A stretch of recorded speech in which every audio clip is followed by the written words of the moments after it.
महिलाओं को 8,500 रुपया महीना मिलेगा। और लल्लू सिंह जी उन्होंने कहा कि संविधान बदल देंगे। ये इनका मेन वोटर माना जाता था अभी तक, वही खिलाफ हो गया कि जब बाबा साहब का संविधान ही नहीं रहेगा तो हम इस सरकार को रख के क्या करेंगे। ये पार्टी चुनाव तो लड़ रही थी, लेकिन वो कोई मुद्दा लेकर चुनाव नहीं लड़ रही थी। वो राम मंदिर को लेकर चुनाव लड़ रही थी, धर्म को लेकर, मस्जिद को लेकर चुनाव लड़ रही थी। आकांक्षी जनपद है, एक्सप्रेशनल डिस्ट्रिक्ट है, जो हमेशा सदैव पिछड़ेपन का दंश झेलता रहा है। लगातार अटल बिहारी वाजपेयी, सुभद्रा जोशी जैसे क्रांतिकारी यहाँ पे आई और चुनाव जीत के गए। पंडित अटल बिहारी वाजपेयी सांसद में पहुंचे, प्रधानमंत्री तक बने, लेकिन यहाँ का विकास नहीं हो सका। पिछड़ेपन का दंश हमेशा झेलता रहा। इन्होंने अपना घोषणा पत्र जारी किया, उसमें कर्ज माफी जो किसानों का सबसे बड़ा तोहफा था। किसान समझते हैं कि हमेशा अगर कर्ज माफी होगा तो हमको इसका विशेष लाभ मिलेगा, लेकिन इनके पास ऐसा कोई घोषणा पत्र नहीं था जिसमें किसानों के बारे में सोचा गया हो, किसानों के कर्ज माफ करने की बात की। वहीं कांग्रेस का जो साल जो है राम शिरोमणि सांसद रह चुके हैं, मंजे हुए खिलाड़ी हैं, 5 सांसद रह चुके हैं, पूरा क्षेत्र उन्होंने देखा हुआ है, हर तरह के लोगों से उनकी बातचीत है, साम दाम दंड भेद।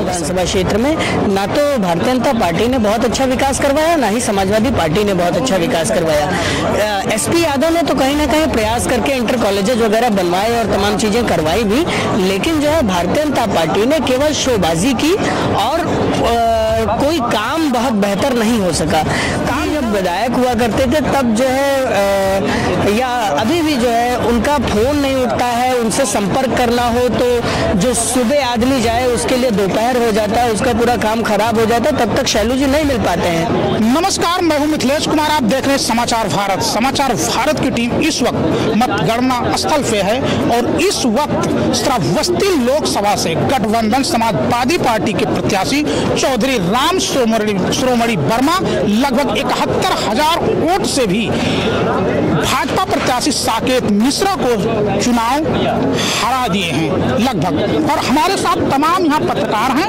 और गैसड़ी विधानसभा में हो रहे उपचुनाव में समाजवादी पार्टी के प्रत्याशी राकेश कुमार यादव और भाजपा के प्रत्याशी शैलेश कुमार उर्फ शैलू सिंह के बीच में कड़ा मुकाबला था, लेकिन लगभग 11,113 वोट से समाजवादी पार्टी के प्रत्याशी राकेश यादव ने बढ़त बना करके और भाजपा प्रत्याशी को पटकनी दी है। हमारे साथ तमाम पत्रकार हैं और हम इनसे जानने की कोशिश करेंगे आखिर ये समीकरण क्या हुआ और ये जो 2024 का लोकसभा चुनाव था ये किस करवट बैठा, क्या समीकरण था। हमारे साथ योगेंद्र त्रिपाठी। योगेंद्र जी, ये लोकसभा का चुनाव था श्रावस्ती, क्या समीकरण बैठा? एक तरफ मोदी के नाम पर साकेत मिश्रा कह रहे थे चुनाव जीत नैया पार करेंगे, दूसरी तरफ इंडिया पहले समाजवादी पार्टी और बसपा के गठबंधन से शिरोमणि चुनाव जीते थे, इस बार इंडिया गठबंधन समाजवादी पार्टी से के सिंबल पे चुनाव लड़े। क्या समीकरण हुआ कि दोबारा पुनः रिपीट हुए? देखिए, भारत में जो चुनाव होते हैं उसमें विकास की जितनी भूमिका होती है उतनी ही जातीय समीकरणों की भी भूमिका होती है। अगर जातीय समीकरणों को देखा जाए तो राम शिरोमणि वर्मा समेत तमाम उन दलीय लोगों के साथ होते हैं जिसकी जाति का प्रत्याशी होता है उसे कहीं ना कहीं फायदा मिलता दिखाई देता है। समाजवादी पार्टी के अगर यहाँ के प्रत्याशी चौधरी राम शिरोमणि वर्मा की आप बात करते हैं तो उनके साथ ही अच्छी बात रही कि वो खुद जो है चौधरी समाज से आते हैं। उनके साथ जो है वर्मा वोटर, मुस्लिम वोटर, यादव वोटर और जो अन्य जातियों का जो 20-30% उन्हें वोट मिला हो वो आया उनके साथ में। उन्हें तकरीबन 6 लाख वोट मिलता हुआ दिखाई दे रहा है, 5.5 लाख वोट मिलता दिखाई दे रहा है अभी। अब अगर वो 72,000 वोटों की लगभग लीड पर हैं तो आप ये समझ सकते हैं कि 72,000 वोट कम हुए, जबकि बसपा के जो प्रत्याशी हैं उन्हें भी लगभग जो है 35,000 वोट मिल चुका है अब तक। अभी चरणों की गिनती चल रही है तो और भी तथ्य जो होंगे वो सामने आएंगे। अब इसमें समझने वाली बात यह है, सबसे बड़ी बात यह है कि भारतीय जनता पार्टी ने टिकट यहाँ पे ब्राह्मण चेहरे को दिया था। ब्राह्मण जो मतदाता है इस लोकसभा सीट पर वो जो है निर्णायक भूमिका में है। तकरीबन 3.5 से 4 लाख वोट ब्राह्मणों के हैं और खासकर जो बलरामपुर सदर, श्रावस्ती और जो है ये जो इलाके हैं भिंगा वाला, इसमें जो है ब्राह्मण मतदाताओं की अच्छी खासी संख्या है। जातीय समीकरण इस बार उम्मीदवार बैठा इस कदर इनके शिरोमणि के पक्ष में, क्योंकि कांग्रेस भी साथ थी, कांग्रेस के अपने मतदाता हैं। एक बड़े ब्राह्मण लीडर हैं यहाँ से विनय कुमार पांडे उर्फ बिन्नू भैया, उनका जो है अपना वो था। इसके साथ ही अन्य ठाकुर जातियों के जो लीडर्स हैं वो भी कुछ जो है समाजवादी पार्टी के साथ थे। तो ये जो इक्वेशन बैठा कहीं ना कहीं इन्हें फायदा पहुंचाया। इसी तरह से अगर आप प्रदेश के तमाम सीटों पे बड़े चेहरों की बात करेंगे, जैसे अमेठी में तो एक मामूली सा कांग्रेस का कार्यकर्ता जीते हैं, किशोरी लाल शर्मा। अगर आप अवधेश कुमार की बात करते हैं, अयोध्या में उन्होंने, जहां से राम मंदिर आंदोलन की शुरुआत होती है, और वहां से भारतीय जनता पार्टी अगर मंदिर बनाने के बाद चुनाव हार जाती है, तो that is the shocking subject. समीकरण क्या था? समीकरण मेन ये था कि जो राहुल गांधी ने वादा किया इंडिया गठबंधन ने कि महिलाओं को 8,500 रुपया महीना मिलेगा, और एक मुद्दा ये था कि जो यहाँ पे आपके अयोध्या से थे लल्लू सिंह जी, उन्होंने कहा कि संविधान बदल देंगे। ये बहुत बड़ा मुद्दा रहा कि जो ओबीसी वर्ग इनका मेन वोटर माना जाता था अभी तक, वही खिलाफ हो गया कि जब बाबा साहब का संविधान ही नहीं रहेगा तो हम इस सरकार को रख के क्या करेंगे। ये सबसे बड़ा मुद्दा रहा। संविधान बदलने वाला जो इन लोग भाजपा के नेता हो या आरएसएस के नेता हो, जो संविधान बदलने की बात किए, उसको लेकर के SC ST OBC में काफी आक्रोश था, जिसका फायदा इंडिया गठबंधन को मिला। हाँ, इसका फायदा भी मिला। और दूसरी बात, एक मुद्दा और रहा कि उन्होंने जो है एक गुजरात के इनके सांसद थे, उन्होंने ठाकुर समाज के ऊपर भी बहुत ही आक्षेप किया था। उसका भी आप देख सकते हैं कि वहाँ पे बहुत ही इनको नुकसान हुआ है। ये इस वजह से ये उत्तर भारत में हारे हैं। क्या कारण है अमित? अभी जो भारतीय जनता पार्टी आरएसएस के लोग कहते थे कि 2024 में 400 प्लस के बाद संविधान बदल दे, क्या संविधान बदलने का जो इनका बयान था इन्हीं पे भारी पड़ गया क्या? नहीं, पहले तो हम बताएंगे, क्योंकि देखिए जो लोकसभा शराबस्ती 58 है, हमेशा यहाँ चुनाव जातीय समीकरण पे होता रहा है। हमेशा यहाँ लोग जो जातीय समीकरण पे चुनाव हुआ, क्योंकि इस बार जो इंडिया गठबंधन चुनाव लड़ रही थी तो पीडीओ को लेकर चुनाव लड़ रही थी। उसके सामने एक संविधान का जो लोग कह रहे थे कि बदला जाएगा अगर 400 प्लस बीजेपी आती है, एक इसका भी असर पड़ा समाज में लोग, क्योंकि SC ST OBC जो माइनॉरिटी हैं उनको लगा कि हो सकता है सही कहीं 400 प्लस हो तो संविधान बदल जाए। उसी के साथ भारतीय जनता पार्टी चुनाव तो लड़ रही थी, लेकिन वो कोई मुद्दा लेकर चुनाव नहीं लड़ रही थी। वो राम मंदिर को लेकर चुनाव लड़ रही थी, धर्म को लेकर, मस्जिद को लेकर चुनाव लड़ रही थी, लेकिन कोई मुद्दा नहीं समाज के सामने रख रही थी कि हम जीतने के बाद लोगों के लिए क्या करेंगे, युवाओं के लिए क्या करेंगे, विकास क्या करेंगे। और यही जो इंडिया गठबंधन जो चुनाव लड़ रही थी, वो 25 लाख रुपया लोगों को जो देने के लिए वादा कर रहे थे कि हम लोगों को इलाज देंगे, राशन जो 5 किलो दे रहे हैं हम 10 किलो देंगे, महिलाओं को 8,500 रुपया महीना देंगे, युवाओं को रोजगार देंगे, लोन माफ करेंगे, बिजली का बकाया माफ करेंगे। ये सब मुद्दा लेकर इंडिया गठबंधन चुनाव लड़ रही थी, तो उसका असर समाज में देखने को मिला। और जनता जो थी वो इस बार साइलेंट थी, यानी ये देखने में लग रहा था कि इस बार चुनाव साइलेंट जनता स्वयं लड़ रही है संविधान को लेकर, और जो तमाम इंडिया गठबंधन मुद्दे रख रहे थे वो रखकर लड़ रही थी।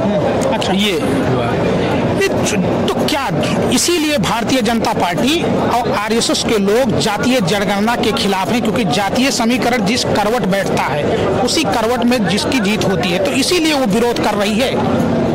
हाँ, बिल्कुल वही कर रही है। हमारे साथ कुछ लोग हैं। समीकरण हुआ कि आज इंडिया गठबंधन के प्रत्याशी राम शिरोमणि वर्मा की यहाँ जीत हुई, और भारतीय जनता पार्टी जो सबसे बड़े दिग्गज नेता और अधिकारी नृपेंद्र मिश्रा के बेटे साकेत मिश्रा का चुनाव हुआ। जी बिल्कुल, हम बताना चाहेंगे कि अगर हम बात करें तो बलरामपुर जनपद एक आकांक्षी जनपद है, एक्सप्रेशनल डिस्ट्रिक्ट है, जो हमेशा सदैव पिछड़ेपन का दंश झेलता रहा है। लगातार यहाँ से पंडित अटल बिहारी वाजपेयी, सुभद्रा जोशी जैसे क्रांतिकारी यहाँ पे आई और चुनाव जीत के गए। पंडित अटल बिहारी वाजपेयी सांसद में पहुंचे, प्रधानमंत्री तक बने, लेकिन यहाँ का विकास नहीं हो सका। पिछड़ेपन का दंश हमेशा झेलता रहा।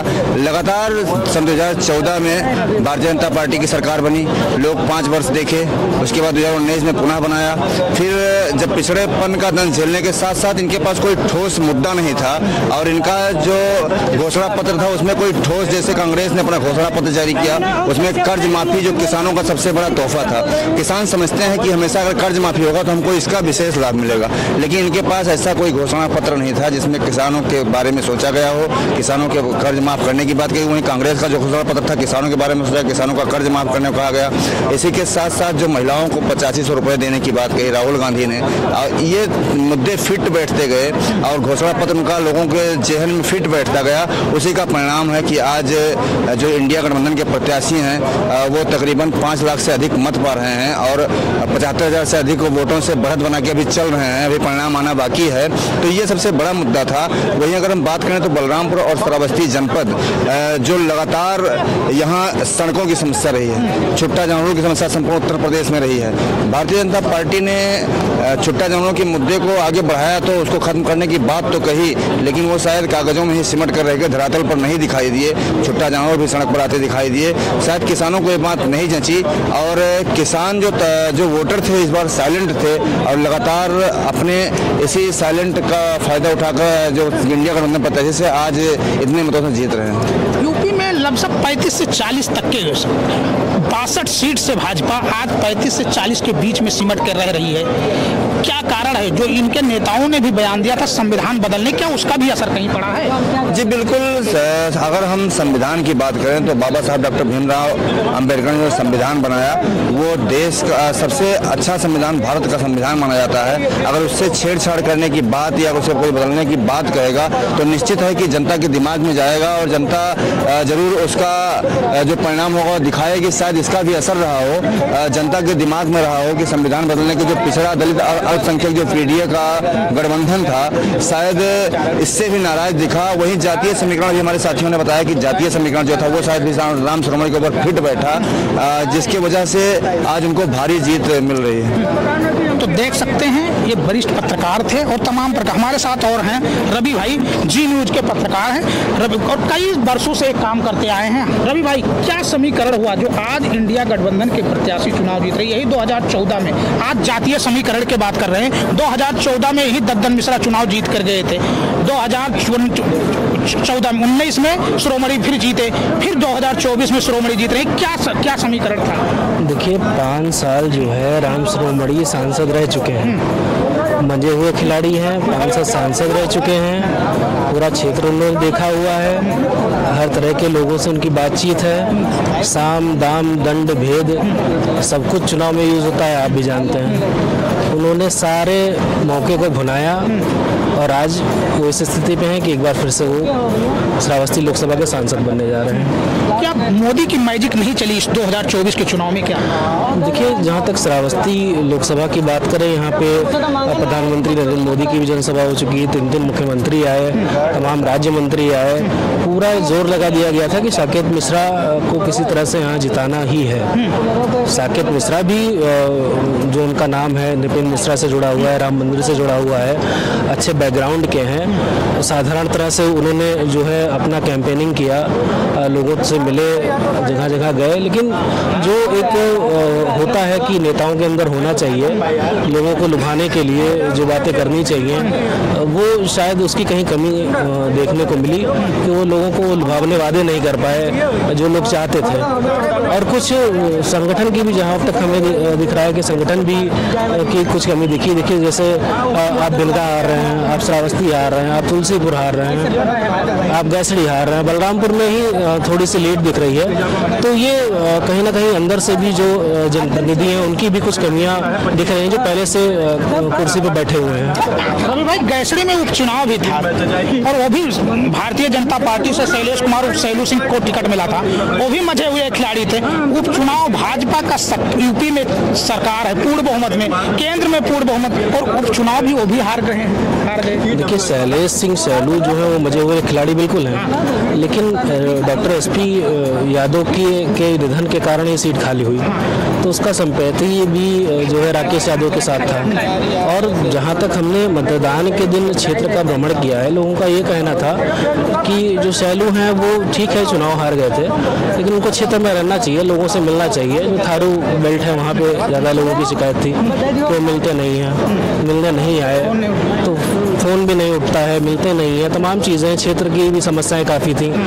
मोबाइल नेटवर्क वहाँ काम नहीं करता, सड़कें नहीं सही हैं, पीने की पानी की व्यवस्था नहीं सही है, तो ये सब भी कहीं ना कहीं कारण थे जो है राकेश यादव की जीतने के। क्योंकि एसपी यादव जी जब थे तो वो क्षेत्र का लगातार, चाहे मंत्री रहें या ना रहें, चाहे विधायक रहें या ना रहें, वो जो है क्षेत्र का लगातार भ्रमण किया करते थे, लोगों से मिला करते थे। तो इसका भी एक प्रभाव पड़ता है कि नेता जीते या हारे, उसको क्षेत्र में बराबर रहना चाहिए। रवि भाई, आप कम से कम 2 दशक से पत्रकार हैं और काफी बारीकियों पे ध्यान देते हैं। अयोध्या जैसे सीट जहाँ राम मंदिर बनाया गया, राम मंदिर के नाम पे वोट भी मांगा जा रहा था और उसको भुनाने का काम कर रहे हैं। भाजपा का सांसद अगर हुआ चुनाव हार जा रहा, क्या कहें? देखिए, अयोध्या में विकास हुआ है, पूरा भारत चाहता था कि राम मंदिर बने, राम मंदिर बना, लेकिन जहाँ विकास हुआ है वहाँ विनाश भी हुआ है।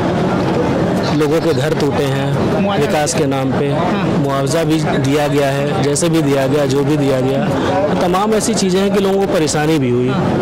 तो हो सकता है उसका भी जो नतीजा इसमें क्या होगा, केंद्र में किसकी सरकार होगी? कि केंद्र में सरकार तो नरेंद्र मोदी की ही बनेगी, वो तो तय है। अच्छा। जो नरेंद्र मोदी जी हैं, जो जिस तरह से उन्होंने जो है देश को चलाया, वो लोग चाहते हैं कि नरेंद्र मोदी ही वहाँ के पीएम बने और देश के पीएम बने और देश को उसी तरह से आगे ले जाएं। लेकिन अब किस तरह से सरकार बनती है, जोड़ तोड़ से बनती है, कैसे बनती है, उसकी क्या मजबूरियाँ होती हैं गठबंधन की, वो सारी चीज़ें अब है। अगर फुल फ्लैश में उनको बहुमत मिलता तो जो सरकार बनती उसका एक अलग रिजल्ट होता। कैसड़ी विधानसभा में शैलू सिंह को टिकट मिला था भाजपा से, वो भी मजे वाले खिलाड़ी थे, वो भी चुनाव हार गए। देखिए, शैलू भाई का चुनाव हारना जो है कहीं ना कहीं जो उनके सामने प्रत्याशी थे राकेश यादव जी, उनके पिता के प्रति जो लोगों की वहाँ पे आस्था थी, जो उनके पिता के प्रति लोगों का जो सम्मान था, वो कहीं ना कहीं उन्हें फ़ायदा किया है। देखिए, जहाँ तक बात रही विकास की, तो मुझे ये लगता है कि गैसड़ी विधानसभा क्षेत्र में ना तो भारतीय जनता पार्टी ने बहुत अच्छा विकास करवाया, ना ही समाजवादी पार्टी ने बहुत अच्छा विकास करवाया। एसपी यादव ने तो कहीं ना कहीं प्रयास करके इंटर कॉलेजेस वगैरह बनवाए और तमाम चीजें करवाई भी, लेकिन जो है भारतीय जनता पार्टी ने केवल शोबाजी की और कोई काम बहुत बेहतर नहीं हो सका। काम ना हो पाने के कारण कहीं ना कहीं जो है तमाम तरह की समस्याएं आई। इसके साथ ही शैलू सिंह जी जब विधायक हुआ करते थे तब जो है या अभी भी जो है उनका फोन नहीं उठता है, उनसे संपर्क करना हो तो जो सुबह आदमी जाए उसके लिए दोपहर हो जाता है, उसका पूरा काम खराब हो जाता है, तब तक शैलू जी नहीं मिल पाते हैं। तो ये सारी चीजें अब जनता ये समझ रही है कि नेता उसके एक फिंगरप्रिंट पे है। जब वो अपने फोन पे अपने लैपटॉप पे क्लिक करेगा तो नेता के बारे में सारी जानकारी उसे उपलब्ध हो जाएगी। तो जनता चाहती है कि सुख दुख में शामिल हो और जो है अगर कोई समस्या हो, जैसे सड़क नहीं बन रही है, जैसे नाली की समस्या है या विद्यालय की समस्या है या जंगली जानवरों के हमलों की समस्या है, तो इस तरह की समस्याओं से तेजी से निपटने का काम किया जाए। मैंने शैलू सिंह जी का इंटरव्यू किया, शैलू सिंह जी से मैं कई बार उनके किए गए कामों को पूछता रहा। उन्होंने केवल 2 काम गिनवाए, एक तो जो है जो NH बना है उसकी बात की उन्होंने, और दूसरी जो है बात की उन्होंने जो है जो तुलसीपुर के इटवा चौराहे से और गौरा तक का मार्ग बना है, उसमें भी पलटूराम जी और जो अन्य विधायक थे उनका भी बड़ा सहयोग रहा होगा, मुझे ऐसा लगता है। इसके साथ ही क्योंकि 2-3 विधानसभाएं आती हैं उसमें। तीसरी बात यह है शैलू सिंह जी के बारे में कि कहीं ना कहीं शैलू सिंह के लोगों द्वारा जो तमाम तरह की बदमाशी की गई या जिस तरह से लोगों को कहीं ना कहीं दबाने का काम किया जाए, प्रताड़ित करने का काम किया जाए, उसका भी कहीं ना कहीं असर दिखाई दिया और शैलू सिंह चुनाव हार गए। तो देख सकते हैं ये बलरामपुर के कई 20 साल, 10 साल, 15 साल से पत्रकारिता कर रहे हैं, लेकिन समाचार भारत हमेशा सवाल पूछता रहा और आज दबे जुबान से इन पत्रकारों के भी जुबान से निकला कि यही बलरामपुर की जनता ने स्वर्गीय पंडित अटल बिहारी वाजपेयी को 2 बार चुनाव जिता करके लोकसभा भेजा, नानाजी देशमुख को चुनाव जिता करके पार्लियामेंट भेजे और दोनों भारत रत्न मिला, और स्वर्गीय पंडित अटल बिहारी वाजपेयी भारत के प्रधानमंत्री मिले बने। लेकिन इस बलरामपुर की जनता को भूखमरी, कुपोषण, अति पिछड़े जिले का तमगा मिला और उसके बाद फिर यह जिला उबर नहीं पाया। और सबसे बड़ा सवाल, भारतीय जनता पार्टी के बेलगाम नेता जो थे वो संविधान बदलने की बात करने लगे। फिर कहीं ना कहीं SC ST OBC जिस तरीके से जागरूक होकर के संविधान बदलने वाले जो बयान देने वाले थे उनको कहीं ना कहीं बदलने का काम किए, तो साफ पता चलता है कि भारतीय जनता पार्टी और RSS के लोगों हमेशा उनका यह सिद्धांत था कि जातिगत जनगणना के खिलाफ थे और हमेशा विपक्ष जातिगत जनगणना की मांग कर रही थी। लेकिन बीजेपी और RSS जातिगत जनगणना नहीं करा रही थी। उसका कारण है कि भारतीय जनता पार्टी के पास वोट तो नहीं है। वोट अगर लेती है SC ST OBC का वोट लेती है और फिर उन्हीं के नेता RSS और बीजेपी के नेता संविधान बदल करके उन्हीं SC ST OBC को गुलाम बनाने का काम करने के प्रयास करती है। इसीलिए अब 2024 के लोकसभा में मोदी का मैजिक तो नहीं चल पाया, लेकिन जनता ने ऐसा हंटर चलाया कि उनके नेताओं को पीछे के रास्ता से हटना पड़ा। तो अब देखना है, लमसम 400 प्लस की भारतीय जनता पार्टी बात कर रही थी, लेकिन उत्तर प्रदेश में 35 से 40 लमसम 50% सीट माइनस, और हर जगह उसको भारत के संविधान बदलने वाले विरोध पे कहीं ना कहीं उसको भारी नुकसान करना पड़ा। मिथिलेश कुमार, समाचार भारत, बलरामपुर।